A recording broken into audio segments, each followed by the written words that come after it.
Nanindigan naman ng Philippine National Police na kanilang paigtingin ang seguridad at police visibility sa bawat paaralan sa bansa matapos ang nangyaring school shooting incident sa Tacloban. Samantala sa ilalim sa serye ng investigasyon ang mga namaril. Si Eliza Insigne para sa 13 sa tanghali live. Eliza. Greg, base sa unang nakalap na impormasyon ng Philippine National Police, rehistrado sa isang security agency sa Cebu ang revolver na ginamit ng 14-year-old na sangkot sa pamamaril sa San Jose National High School sa Tacloban, Leyte noong June 22. Ang lola ng bata ay dating security guard. Pero base sa sumunod na investigasyon, na-trace ng PNP na rehistrado rin ang revolver sa Bohol.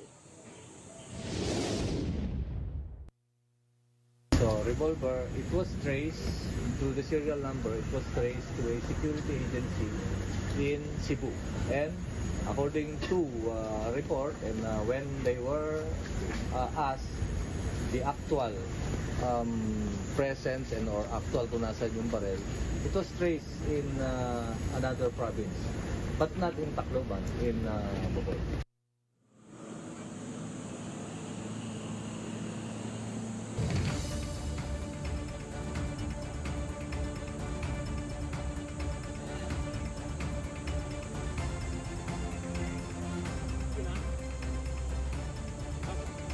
Sasailalim naman sa summary hearing proceedings ang pulis na tiyahe ng 15-year-old na isa pang sangkot matapos malaman na ang baril nito ang ginamit sa insidente. Those firearms are nalaman natin na ang may-ari ay isang government official, particularly police officer, and he is now being subjected to summary hearing proceedings. Okay? At alam niya yung consequences. And we have police operational procedures, we have policy, we have circulars, we have procedures in handling firearms, especially in safekeeping. Kaugnay nito, mas paigtingin pa ng PNP ang seguridad at police visibility sa mga paaralan upang maiwasan ang kaparehong insidente. Ayon kay PNP Chief Nartates, mahalaga ang mas malapit na koordinasyon ng pulisya sa mga paaralan, LGU, DSWD at mga komunidad.